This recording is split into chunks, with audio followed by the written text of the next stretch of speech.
sayyidina Muhammadin wa ala alihi wa sahbihi asma'in, amma ba'du. Yang kita hormati bersama, kita cintai bersama Kiai Haji Agus Abdul Ghafur Maimun Zubair wa ahli baiti, semua guru-guru pengurus Al-Anwar 3 yang kami hormati. Saya banyak sekali baca literatur tentang sejarah Sayyidina Umar, tapi tidak pernah sefaham malam ini. Karena visualisasinya luar biasa.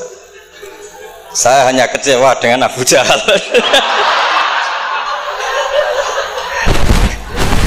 Karena sopan tadi masa. Jadi itu yang agak salah kalau saya nelihat aktornya itu, masa Abu Jahal sopan ngasihkan mic gitu. Jadi saya baru ini benar-benar memahami tentang tarikh Umar. Saya mohon sama Gus Ghafur untuk menerjemah semua teks-teks Arab tadi yang jadi dialek dalam drama. Saya tidak tahu apa itu tadi pakai bahasa Fusha, apa Ami, apa Suki, tidak tahu. Yang jelas semuanya percaya diri.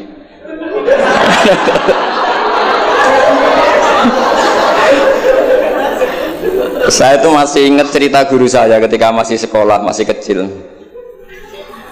Ada anak baru latihan bahasa Arab mufrodat. Jadi dia taunya kalau yadun itu tangan, kalau anta itu kamu. Ya kalau jalan ya saro, kalau kepala ya roksun, kalau saya ya ana. Ketika dia baru ahli mufrodat di Arab, kepalanya diusap-usap sama orang Arab. Kata si santri tadi, ya Syekh, yadun anta, saro-saro ala roksi ana, katanya. Ya artinya sama. Jadi ya Syekh, yaitu yadun anta berarti tangan anda, saro-saro terusannya itu ala roksi ana, pada kepala saya. Jadi dia belum bisa mengatakan misalnya yaduka ala roksi, tapi ya yadun anta, saro-saro ala roksi ana. Nah semoga semua dialek tadi gak termasuk kategori yang itu. Saya dulu sekolah kakak kelasnya Gus Ghafur itu ya punya teman kalau dimarahi di kelas itu bilang, Gus tadi saya dimarahi di depan alladzina. Jadi katanya, apa maknanya alladzina katanya? Katanya di depan orang apa? Banyak. Karena setiap ngaji alladzina wong akeh. Jadi kalau dimarahi di depan publik berarti dimarahi di depan alladzina. Nah ini kapan, saya tadi pamit sama Gus Ghafur itu kapan-kapan bisa disewa enggak Gus itu? Bisa kan? Ini menurut saya masalah yang lumayan serius. Saya pernah didolani lah sama Habib Soleh Alatas dari Tegal. Ternyata kru dari TV 7 atau kru dari Khazanah sering juga minta masukan dari beberapa narasumber untuk memberi penjelasan tentang tarikh sebenarnya, misalnya tentang Umar. Di sini biasanya khas ulama itu dilematis karena kalau ngasih biasanya pemeran perempuannya benar-benar perempuan. Jadi resikonya kalau cantik itu nanti jadi masalah ikhtilatur rijal wan nisa. Kalau tadi enggak, karena Anwar 3 bukan ya. Atau mbak-mbaknya enggak mau berdampingan dengan Abu Jahal, enggak tahu tadi. Jadi saya tidak tahu tadi pertimbangannya itu fikhan atau apa trauma ya, karena takut itu.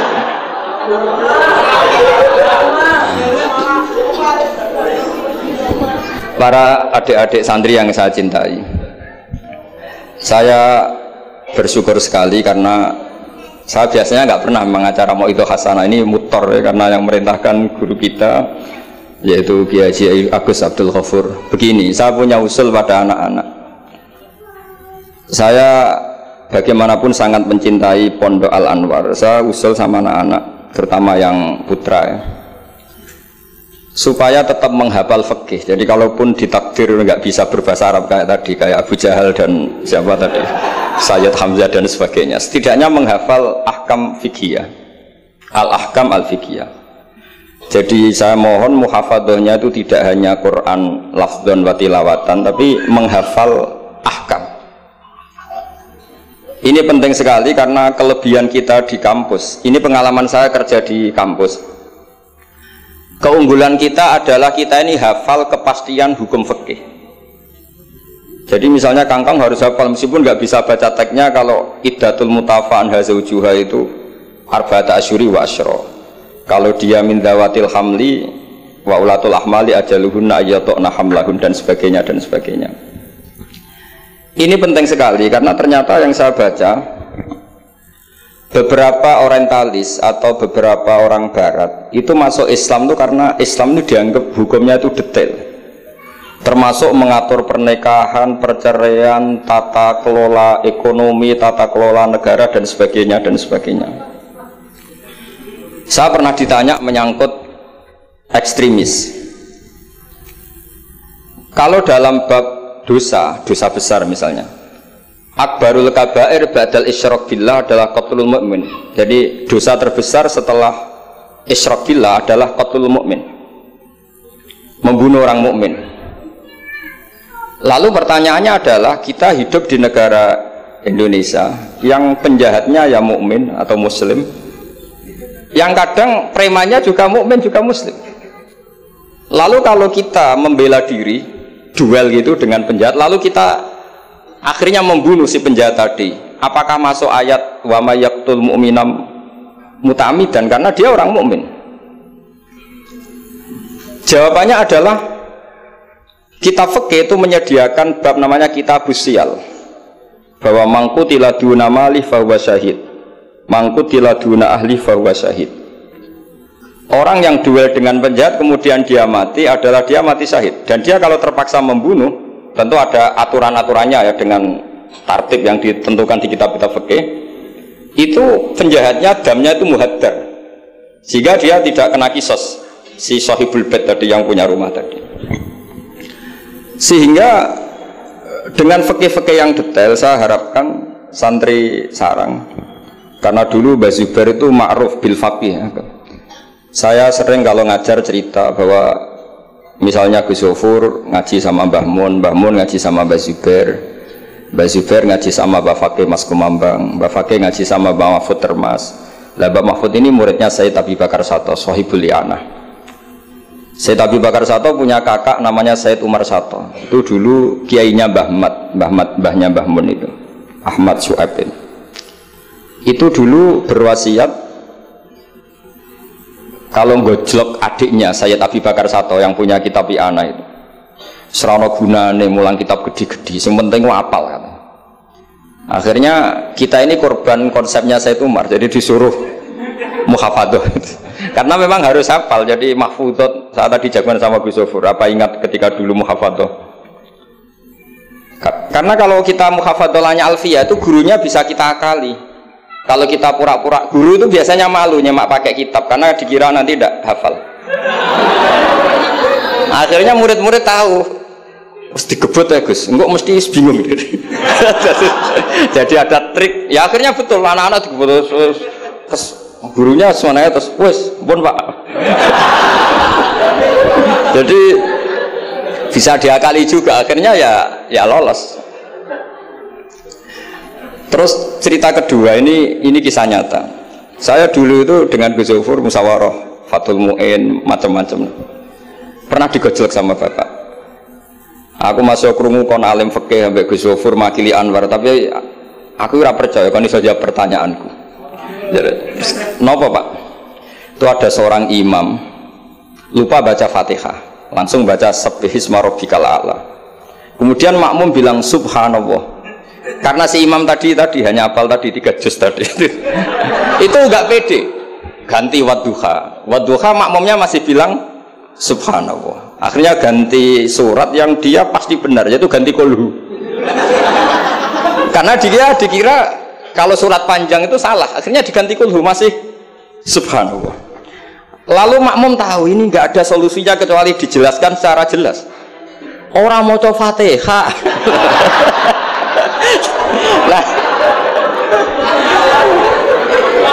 Lah itu fikih kita. Makanya saya berharap nanti Gus Zofur juga ngarang fikih yang seperti ini.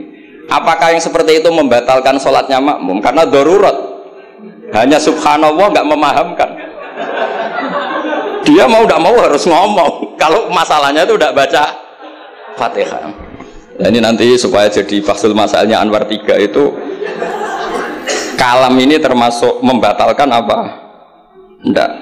Karena kalau cari padanan ayat Quran tentang Fatihah juga tidak yakin imamnya paham. Misalnya pura-pura baca walaqad atainaka sab'am minal mathani yang artinya Fatihah juga saya yakin imamnya juga gak paham. Jadi ini ada masail-masail fiqhiyah yang setelah ditanyakan memang fikih dulu itu tidak memuat. Kita harus kreatif, tapi bukan berarti merasa istihad untuk jawab beberapa pertanyaan. Terus cerita keempat, ini tentang guyonan-guyonan ilmiah. Dulu itu kata Mbah Mun itu sering cerita, dan ini etika modern ya. Kebetulan norma modern dalam dunia akademik seperti ini, yaitu skeptisme. Jadi orang itu harus agak ragu kalau dengan pendapatnya. Ada seorang alim itu yakin kalau orang naik bulan itu tidak mungkin karena dia percaya dengan teks Al-Qamar itu fisama Irobiah. Tapi kata muridnya itu Kiai Kudus, semuanya dua-duanya Kiai Kudus itu Kiai terkenal semua. Kalau menurut muridnya pokoknya mungkin yai. Orang mungkin terus dia cerita pola Rasulullah begini panjang lebar. Itu bantah-bantahan itu sampai 3 jam sampai mendekati fajar. Setelah mendekati fajar kata gurunya pokoknya cara aku gak mungkin. Terus muridnya bilang, alhamdulillah, ya pun betul nopo-nopo. Gurunya janggal. Kenapa kamu sekarang taslim padahal mulai tadi kamu terus bantah saya? Karena guru saya sudah bilang menurut saya. Itu haknya guru kalau bilang menurut saya. Tadi Anda bilang Pak Guru bilang pola Rasulullah. Itu Rasulullah itu milik kita semua. Jangan-jangan tafsir guru salah. Makanya saya bantah terus. Jadi itu unik. Tapi kalau sudah menurut saya ya sudah itu menurut menurut guru. Kalau tapi bilang kalau qala Rasulullah gini-gini bisa saja guru salah dalam menafsirkan qala Rasulullah. Ini penting sekali dalam ulumul Quran. Saya yakin Gus Zofur lebih tahu. Misalnya begini, saya sering kali digugat oleh para saintis Pak Bahak dalam proses embriologi itu tidak ada min alakir segumpal darah. Yang ada dalam embriologi itu alak itu ya semacam zigot yang nempel di dinding rahim. Kemudian itu yang nanti jadi janin. Kalau segumpal darah ya orang keguguran katanya. Nah, terus saya tanya, apa ada di Quran itu segumpal darah? Kata dia ada min alakin. Saya bilang, saya ini hafal Quran, tidak ada kata segumpal darah. Kalau min alakin ada kata saya. Terus, tapi kata kiai-kiai itu begitu apa? Ya tapi tetap Qurannya itu min alakin, bukan segumpal darah. Yang ada segumpal darah itu terjemahannya bukan Qurannya kata saya gitu. Ini penting saya utarakan. Nanti kalau terbukti secara sains bahwa nggak ada proses embriologi itu segumpal darah, itu yang salah bukan Qurannya, tapi kita yang mengartikan bahwa alakin itu segumpal darah. Sehingga kalau kamu mengartikan alakin segumpal darah, kamu harus bilang ini menurut saya bukan menurut Allah dan Rasul. Nanti kalau kamu bilang segumpal darah menurut Allah dan Rasul, berarti kalau penelitiannya salah, yang salah Allah dan Rasul. Nah, meskipun tentu sesuai ilmu balaghah bisa saja min alakin benar-benar maknanya segumpal darah, karena untuk litahjin atau untuk litakbeh supaya manusia tidak sombong diceritakan dia diciptakan sejenis segumpal apa? Darah, bukan harus materinya dari segumpal darah tapi sejenis itu. Ya untuk supaya manusia tidak sombong. Bisa saja kalau secara balaghah demikian. Ini kembali ke Umar tadi, saya ketika melihat drama Umar tuh Sayyidina Umar itu berkali-kali punya pendapat. Karena beliau itu sering solid, sering akurat, sampai penggemar beliau mengintikan hadza mar'a Allah wa ra'a Umar. Hadza mar'a Allah wa ra'a Umar. Ini pendapat Allah dan pendapat Umar. Sampai Sayyidina Umar marah besar, la taqulu hadza hukmu wa hukmu Umar, walakin qulu hadza hukmu Umar. In kana sawaban fa min Allah wa in kana khata'an fa min Umar. Kamu jangan mengatakan kalau ini pendapat Allah, tapi katakan pendapat Umar. Jadi kalau benar ya min Allah, kalau salah dari apa? Umar. Tapi sekarang banyak beberapa organisasi ekstrim yang semuanya itu di atas namakan Allah. Mungkin Gus Zofur lebih tahu, lebih ngalami. Orang itu kalau benci seseorang yang kelas nasional, wah itu sudah dihujat, dimaki-maki. Kita yang menemani mereka itu juga dihujat. Wong fasik, wong keliru kok dikancani gitu. Karena pikiran fikihnya adalah kita harus tafrik bainal haqqi wa bainal batil. Harus jelas ada demarkasi mana hak, mana apa? Batil. Itu fikih yang sementara kita pelajari, sehingga mungkin orang enggak apa ya istilahnya akan menyalahkan lah saat kita bertemanan dengan orang yang macam-macam di Jakarta, apalagi orang liberal macam-macam. Tapi kalau sampean ngaji lagi di atas itu, misalnya belajar ilmu tasawuf, kita diajar ya kan, kalau kamu berteman sama orang dolim, ma tadri madza yuhtamu bih. Orang dolim itu kamu pun tidak tahu madza yuhtamu bih. Jangan-jangan dia yuhtamu bi husnil khotimah. Kamu juga nggak pernah tahu madza tuhtam. Apa kamu nanti tuhtam bi husnil khotimah apa suil khotimah. Sehingga orang-orang tasawuf itu melihat orang dolim ya tetap hormat, karena tidak tahu nanti akibatnya jangan-jangan dia husnul khotimah, kita yang suul khotimah. Ini penting bagi anak-anak Anwar 3, murid-murid Gus Zofur, sehingga orang-orang alim itu harus kamu beri ruang, meskipun secara zahir berteman orang-orang yang macam-macam, karena itu ada ilmunya. Kita tidak ngambil sikap, itu ada ilmunya. Makanya di kitab Bidayatul Hidayah, beberapa kitab tasawuf diterangkan, kalau kamu melihat orang fasik, jangan-jangan yuhtamu bi husnil khotimah, kamu ndak. Kita ingat cerita Wahsy. Wahsy itu orang yang dilaknati Rasulullah karena qatilu Hamzah. Ketika Nabi aksara min la'nil kuffar, malah nazala qaulu ta'ala laisa laka minal amri apa syai'un aw yatuba alaihi. Dalam surat Ahzab ketika Allah mensifati orang munafik, itu masih ada kata wa yu'adzibal munafiqina insya'a, masih ada kata aw yatuba alaihi. Kemungkinan orang munafik adalah Allah menyiksa mereka insya'a atau memberi tobat. Sehingga banyak ulama, terutama guru kita Syekhina Kiai Maimun Zubair, itu berteman orang macam-macam nggak masalah.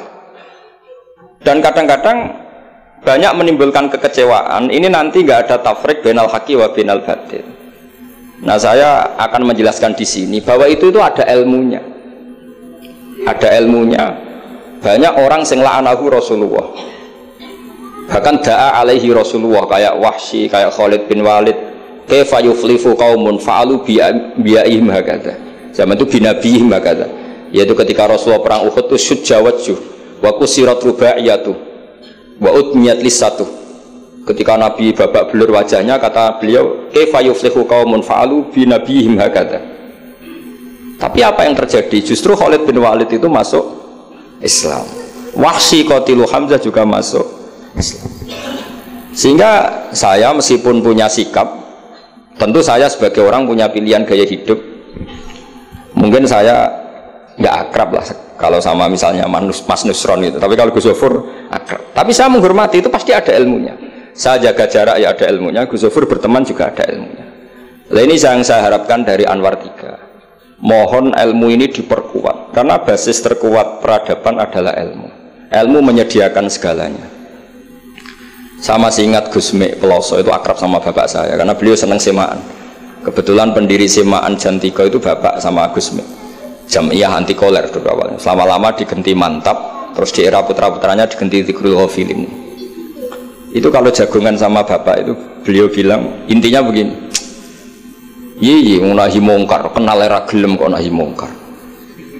Oleh proses piye, oleh tarbiyah piye kenal era gelem. Meskipun tentu anak-anak tidak saya sarankan seperti Gus Mek, karena jadab Anda tidak mesti sukses kayak Gus Mek. Itu kan resiko. Karena untuk sukses itu butuh keramat, butuh macam-macam lah. Kalau sampean latihan gitu pasti ditangkap keamanan itu. Nah, karena itu masalah gitu kalau di pondok masalah. Tapi apapun itu, kita punya cukup khazanah ilmiah untuk melihat itu. Saya berkali-kali kalau acara di Pondok Hajan sering bilang, berteman orang fasik itu tidak boleh. Wa ingkana dasarin fajan dibu suratan.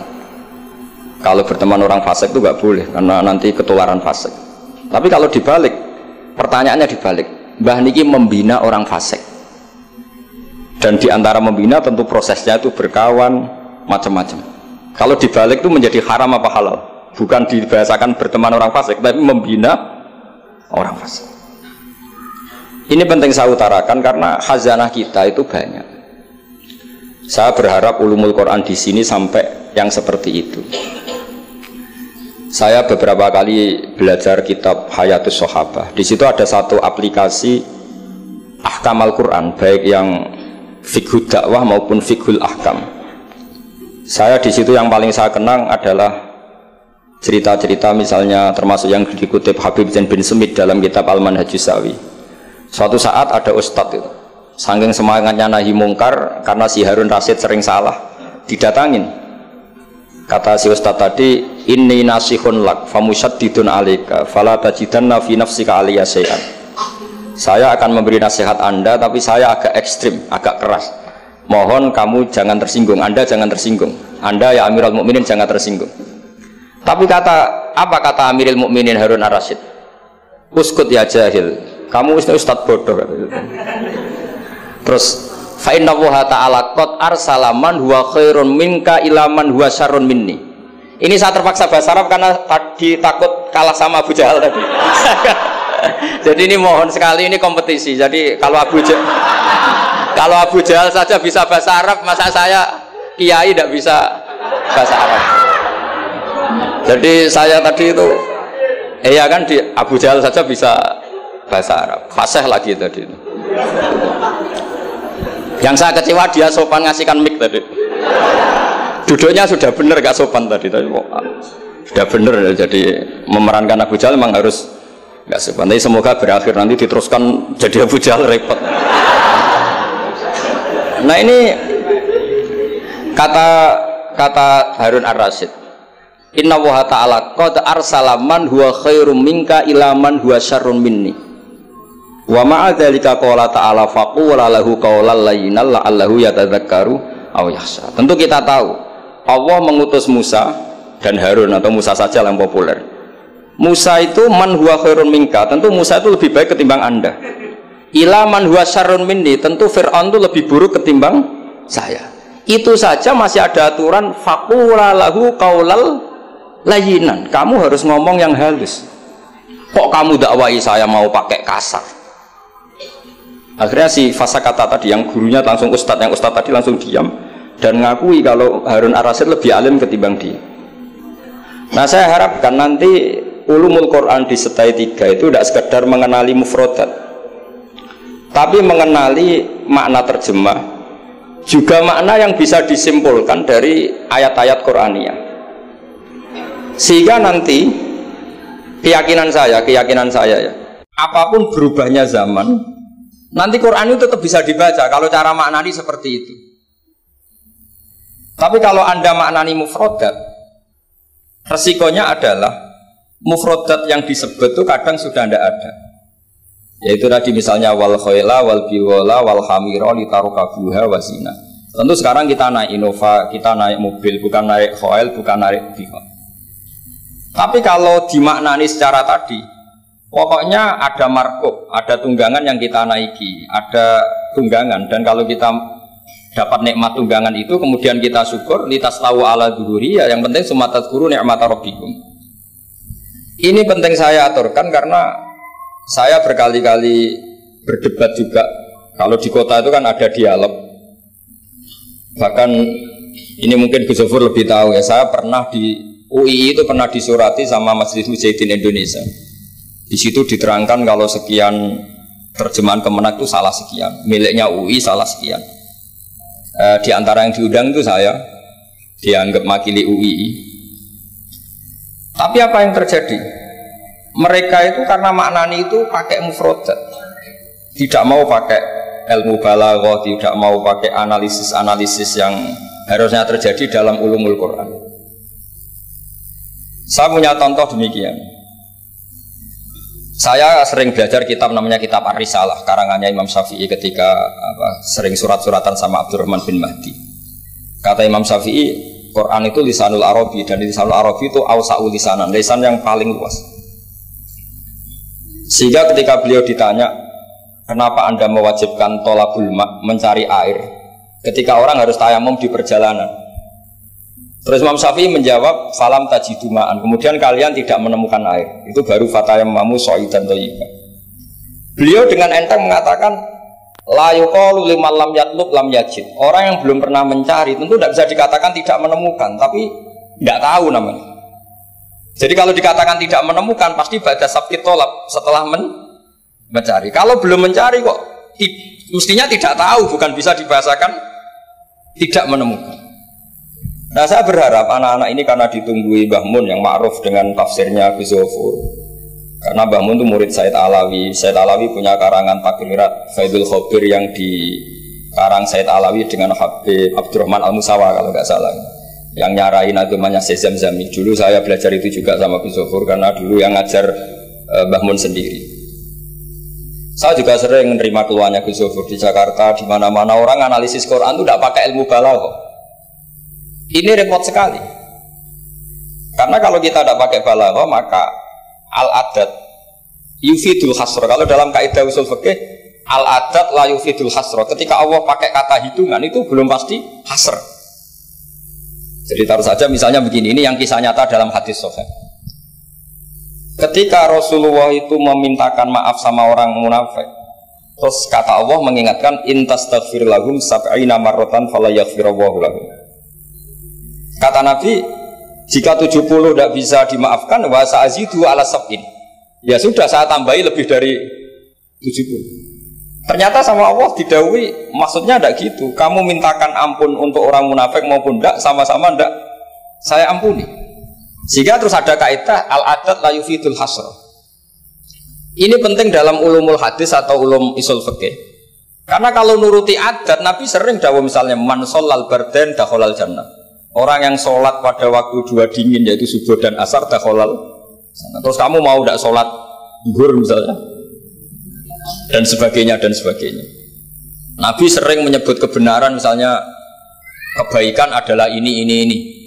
Terus kamu tidak akan melakukan kebaikan yang lain, tentu tidak mungkin. Ini masalah-masalah yang menurut saya serius semenjak ada banyak ormas-ormas yang sidik-sidik katanya kembali ke Quran dan apa? Hadis. Itu tapi kalau guyonannya orang-orang pesantren, ya kamu saja yang kembali. Karena keluar Anda terlalu jauh. Kalau kita tidak perlu kembali, wong sudah di dalam katanya. Yang keluyuran kemana-mana kan kamu. Kalau kita tidak pernah kemana-mana, jadi ngapain kita yang kembali? Anda saja yang apa? Kembali. Jadi ini penting ya, penting sekali. Karena pengalaman saya di Jogja, pengalaman saya di Jakarta ketemu orang macam-macam itu, memang pernah ya di Jakarta pernah ada satu acara. Ya acara seperti ini. Itu yang datang seorang kiai yang ya biasa pakai sarung, ada yang pakai celana. Itu pas mulai pegang mic ada separuh hadirin keluar. Alasannya gampang. Belum enggak pakai sunnah Rasul. Karena kiainya enggak cingkrang. Itu sudah keluar separuh. Ketika saya ditanya, Bapak kenapa Anda masih mendengarkan mereka? Mereka tidak mengikuti sunnah Rasul, mereka tidak cingkrang.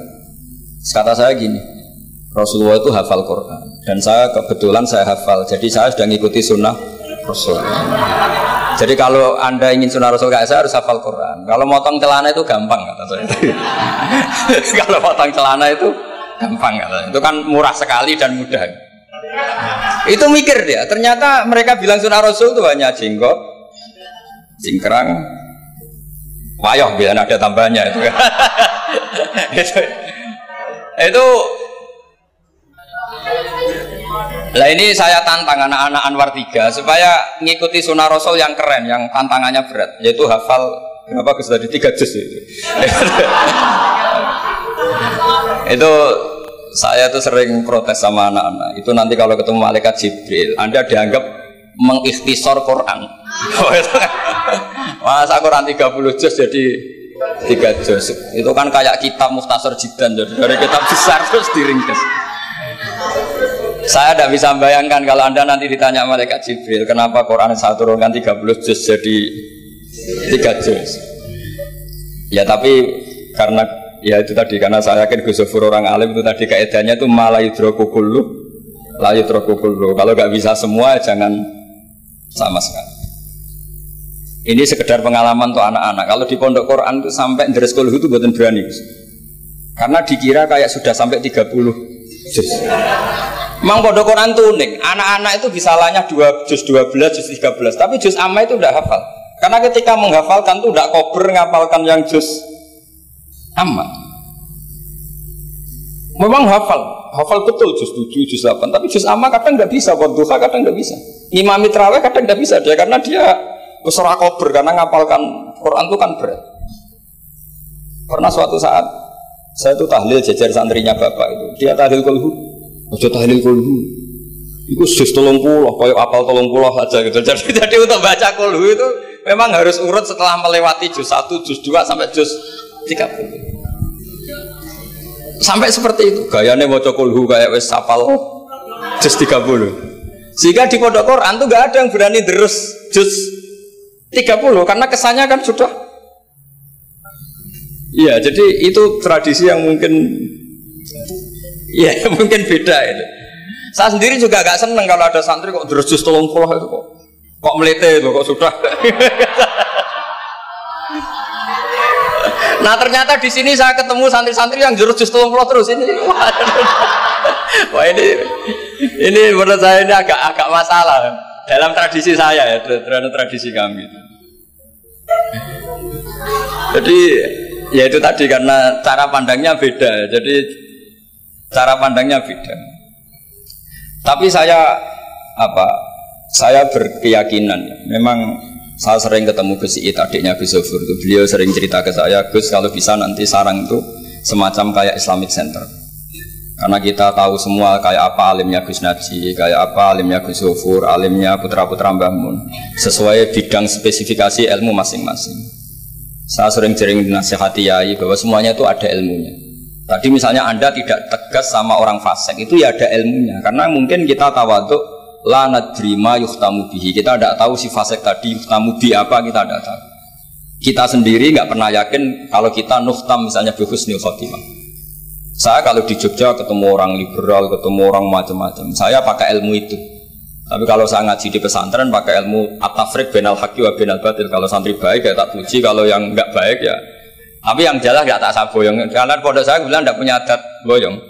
Kata bapak, hak kena keramat, santri sing beling delalah boyong, tapi jogeman boyong gitu. Jadi berarti karena kalau musono boyong berarti tidak keramat karena pakai pakai kriteria fikih tadi, pakai. Ini penting saya aturkan karena jangan sampai khazanah kearifan wali songo yang kancanan orang macam-macam. Ada 7 hari ya diterima, 40 hari ya diterima. Zaman itu ya nggak diterima sebagai khurafat bid'ah ya enggak. Sehingga menurut saya wali songo itu adalah panutan di mana itu semuanya diselesaikan bil ilmi. Bukan karena emosi aksi reaksi itu enggak, semuanya bil ilmi. Saya pernah baca kitab Al-Minanul Kubro karangannya Imam Sa'roni. Beliau cerita sebagian ilmu itu sudah keluar dari afdholiyah karena satu kondisi. Misalnya sebaiknya amal itu sirron. Tapi kenapa guru-guru kita Mbah Mun sendiri sering pengajian besar, Gus Zofur banyak lah yang mau acara besar. Saya sampai sekarang nggak pernah punya acara besar. Wiling-wilingan saya yang pengagum sirron gitu. Tapi ternyata di kitab-kitab kita kata Abdul Hasan Asadili mengatakan a'linu bito atikum kama yatadzoharu ghairukum bil ma'asi. Maksiat di Jakarta di mana-mana begitu ekstrim, dangdut begitu terbuka, diiklankan besar-besaran. Tapi kalau pengajian nggak besar-besar, dulu itu pengajian itu nggak ada yang besar karena mahal. Dulu orang soleh itu ciri utamanya adalah khifatul ma'unah, biayanya sedikit. Sekarang karena mereka besar-besaran menyebarkan maksiat, kita akhirnya kata Abdul Hasan Asyadili, kamu kalau to'at harus iklan, a'linu bi to'atikum, kalau to'at harus dipertontonkan. Sehingga seneng saya misalnya tadi dipertontonkan anak-anak ahli bahasa Arab sampai Abu Jahalnya saja bisa. Wah itu kan satu prestasi yang luar biasa. Kalau Abu Jahalnya saja alim, apalagi yang tidak Abu Jahal. Apalagi Abu Jahalnya tadi sopan. Wah itu bagus sekali itu. Itu pasti Abu Jahal kecewa itu diperankan orang yang sopan. Itu udah gue banget katanya. Itu pasti kecewa. Abu Jahal itu pasti kecewa. Jadi ini penting ya, karena kita punya guru yang al-mutabakhir. seperti Mbah Mun, seperti Gus Zofur. Jadi kita harus baca kitab tuh banyak. Oke, ada haram yang kita tegas, ada halal yang kita tegas. Misal al halalu bayyinun wal haramu bayyinun. Tapi selalu ada masalah yang wa bainahuma umurun mustabihatun. Ada sesuatu yang memang dari awalnya nggak jelas. Kalau sesuatu itu tidak jelas, kita harus bersikap nggak jelas. Jangan sesuatunya nggak jelas, kita sikapnya jelas. Ini penting kalau aturakan karena sekarang tuh orang banyak yang ekstrim dengan dalih ilmu. Kadang dengan dalih qala Allah Ta'ala, qala Rasulullah. Itu pesannya Sayyidina Umar. Kalau bisa jangan, karena makna yang tasreh, makna yang eksplisit, makna yang sorry seperti itu, jangan-jangan subjektivitas Anda. Seperti tadi si Ustadz tadi, ketika dia tegas, dia seakan-akan bawa mandat Tuhan. Kalau saya harus kulil haqqa walau kana murron, misalnya seperti itu. Tapi setelah diingatkan Harun ar-Rasyid bahwa Musa yang termasuk afdalul khalqi tentu, termasuk orang-orang pilihan, ternyata masih disuruh sopan hanya kepada siapa? Fir'aun, yang jelas toh. Ini pelajaran bagi kita. Makanya saya ketika datang di acara Mbak Najwa itu, mungkin yang saya agak beda. Itu kalau Pak Quraisy Shihab, kata Mbak Najwa itu kan kalau cerita nulis buku katanya kami, karena takut kalau bilang saya tidak mewakili guru-gurunya, tidak mewakili ulama-ulama dulu. Tapi kalau anak-anak Anwar 3 tidak harus seperti itu, boleh nggak apa-apa kata saya. Ya gani nak salah itu, sing salah sampai antok itu. Itu kalau musonep ngarang kitab bilang kami, itu Gus Zofur ke bawah nanti. Jadi saya itu dalam konteks itu tidak sependapat. Karena resikonya tinggi sekali. Misalnya ngarang bahasa Arab bilang kami jebule tadi yadun anta saro ala rosi anak itu kan, itu fatal sekali. Terus ini yang terakhir, karena saya tabarruk sama para sahabat. Ketika tahun kedua tadi Gus Zofur menyinggung perang Badar.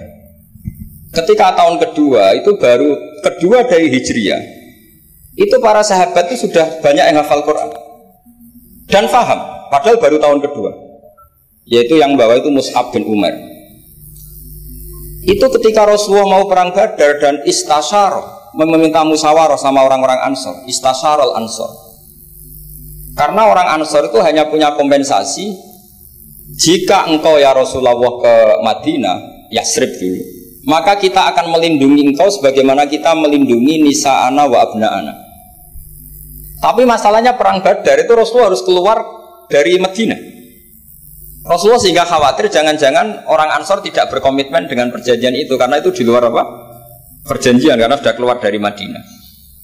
Ketika istasyarul Ansor, apa kata itu? Mikdad bin Aswad, ada yang nulis Mikdad bin Amr. Karena bapaknya namanya Amr, cuma dia masyhur disebut Mikdad bin Aswad. Ada rawi yang mengatakan itu Sa'd bin Mu'ad, tapi yang jelas itu Mikdad bin Aswad. Ini ingat ya, tahun kedua dari Hijriyah. Apa kata Mikdad? La naqulu laka kama qalat Banu Israil fathab anta wa rabbuka faqatila inna hahuna qa'idun. Walakin idhab anta wa rabbuka faqatila inna ma'akuma muqatilun. Ya Rasulullah, kamu jangan khawatir kalau kita ini pecundang kayak orang Bani Israel. Orang Bani Israel itu kurang ajar sekali. Mereka yakin kalau Musa itu orang hebat. Dan tentu Allah adalah zat yang super, ala kulli syai'in qadir. Kalau Allah itu superior, kemudian kamu kenapa susah-susah ngajak kita? Buat jenengan sama Allah datang ngelawan Jababiro, tak tunggu beritanya. Nah, itu kadang-kadang santri sekarang ya kayak Bani Israel. Itu kalau ngerti kiainya keramat, misalnya Gus Zofur lari seminar keramat, terus kiai gue juga serau usah diaturi gitu. Jadi kadang keyakinan itu ya salah. Seperti tadi, Nabi Muhammad itu para pangeran, nak perang rasa dibantu, kan bisa melibatkan Jibril, Israel kan selesai. Itu bisa fatal kalau seperti itu.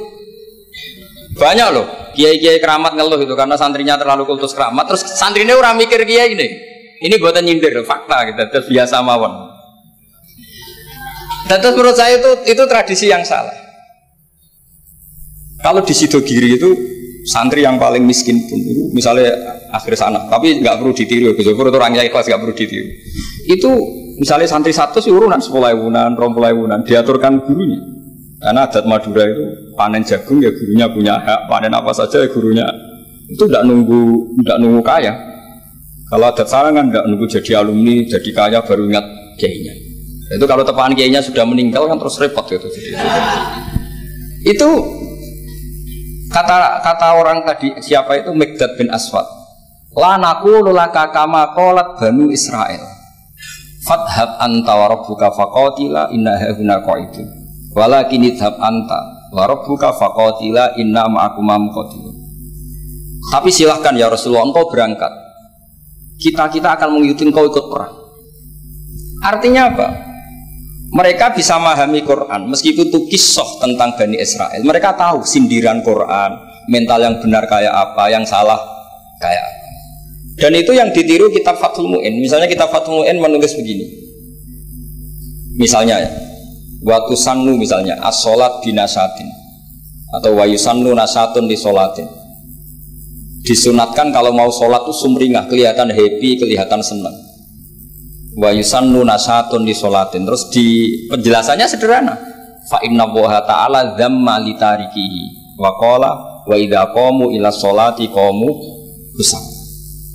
Kalau mau sholat itu harus kelihatan sumringah, happy, kelihatan senang, isak, bronto, mau sholat, mau ketemu Allah, munajat. Karena Allah itu mengkritik orang yang meninggalkan nasyat, yaitu kalau mau sholat aras-arasan. Terus beliau menyitir wa idza qamu ila sholati qamu kusal. Sehingga ketika kita baca tentang orang munafik, bukan berarti terus orang munafik di sana, kita di sini. Seakan-akan kita terbebas dari sifat orang apa? Munafik. Itu bukan da'bu ulama'ina, bukan ahwal ulama'ina. Ahwal ulama kita ketika baca Quran adalah otomatis kita memahami. Dan memahaminya itu bisa mafhum yang luar biasa kayak tadi. Kayak yang saya ceritakan tadi Harun Ar-Rasyid, kayak siapa tadi Miqdad bin Aswad, dan kayak tadi Fathul Mu'in misalnya. Sama dengan model-model karangan Imam Ghazali. Imam Ghazali kalau ngarang kitab itu sebenarnya sederhana. Setelah kita teliti itu semuanya ya sederhana sekali. Artinya ayat yang dikutip itu sering kita baca. Tapi beliau secara indah, secara menakjubkan, itu bisa ngambil kesimpulan yang luar biasa. Saya punya kitab Mufrodat yang dikarang oleh beberapa ulama, dan beliau cerita tentang kehebatan Sayyidina Ali dalam menafsirkan Quran. Kata Sayyidina Ali, saya tidak bisa membayangkan dahsyatnya angin ketika mengobrak-ngabrik kaum Mu'ad. Karena anginnya angin balilo, katanya gak terkendali. Ya, karena Allah punya tradisi begini, kata Sayyidina Ali. Wa im min syai'in illa indana khazainuhu wa ma nunazziluhu illa biqadarin ma'lum. Segala sesuatu itu terukur dan saya turunkan juga dengan ukuran yang pas, biqadarin ma'lum. Tapi ketika Allah mensifati angin yang untuk kaum Ad disebut birikhin sorsorin atiyah. Atiyah maknanya balilo, pakai tak. Ya pakai tak. Terus yang sebagian ayat tentang Nabi Nuh. Inna lamma taghal ma'u hamalnakum fil jariyah. Togho itu maknanya lacut. Jadi air sudah gak terkendali, kayak di luar kendali malaikat. Sudah togho, sudah balelo. Saking balelonya yang main hantam saja, kata Sayyidina Ali. Sehingga dua ayat ini menunjukkan betapa dahsyatnya banjir karena diredaksikan taghal ma'. Begitu juga betapa dasarnya angin karena disebut birihin sorsorin atiyah. Jadi yang namanya atiyah itu pakai tok ya. Ini ain tok ya, ini yang pakai apa? Ain alif ta. Jadi dari mufrodat ini kelihatan bahwa benar-benar dahsyat. Karena Allah punya adat segalanya terukur. Ternyata di situ disebut tohornya semuanya sudah keluar dari apa? Ukuran. Ini saya mohon sekali karena anak-anak Anwar 3 ini menangi Mbah Mun, menangi Gus Zufur. Saya sendiri diminta beliau bantu ngajar di sini. Jadi saya mohon sekali karena ini banyak ya nabi al-ilmi lah, banyak sumber-sumber ilmu. Tolong sekali dimanfaatkan yang baik. Terutama anak-anak yang di muhadharah ini kajian-kajian fikihnya itu harus dihafalkan. Karena hafal ini sanad kita. Dulu Mbah Mat itu ngaji sama Said Umar, kakaknya Said Abi Bakar Sato. Memang semua kitab itu harus mahfudz, harus dihafal. Saya sendiri dengan Gus Zufur itu yang mendapat barokah muhafadzah zaman sekolah. Dulu kalau nggak muhafadzah itu tidak naik. Tapi ya dulu bisa diakali ternyata itu. Dulu Mbak Fakih itu ahlinya Faati. Jadi kalau ada orang anak nggak naik ditanya, "Song kena ramuga pening di ngitung terminal, Mbah." Ngoten niku Mbak Fakih terus diugahno, kata beliau, "Nak nganti ning terminal dadi wong nakal aku sing kedosan." Mergo tadi mayu adi ilal haram nggih. Haram. Sehingga dulu masyhur kalau anak-anak tidak naik itu sudah kong kali kong. Wah natakoi mending terminal ya. Karena kiai itu mesti pantangan. Taman kalau nggak percaya coba aja. Anak yang nakal mau boyong terus disowankan Gus Zofur. Gus, nak jenengan boyong balik mereman malih. Mikir, mesti kiai itu mikir. Tapi jangan pakai loh. Ini kan cerita dulu. Sehingga anak-anak yang nggak mukhafadhah itu mesti ada yang anak-anak lugu ditanya Mbak Fakir. Kalau nggak naik ning dicong gebale ini, masya Allah, alhamdulillah. Ya orang munggah tenang. Jadi cara pandang kiai itu unik. Makanya ilmunya kiai susah dianalisis ini karena unik. Ya seperti itu. Ya, saya harap ilmu ini nggak jadi apa ya, nggak jadi masalah bagi anda. Terus nanti anda menteror Pak Musonef. Awas Pak Musonef. Nah aku ramuga neng terminal. Udah bisa. Ya saya kira demikian, semoga manfaat. Terus kalau ning ngapunten sangat Gus Zofur, mboten saged kalau acara-acara pidato mboten saged. Nek ngaji kalau biasa. Nek ngaji rak ngerpek wonten kitabe terus maca. Tapi kalau seperti ini tuh temanya jadi bias. Tapi ya semoga tadi barokahnya Sayyidina Umar tadi kok. Saya jadi malu itu karena tadi Abu Jahal kok fase gitu itu masih. Ya monggo doa bareng-bareng ya mugi-mugi pondok ini pondok sing mubarokan sing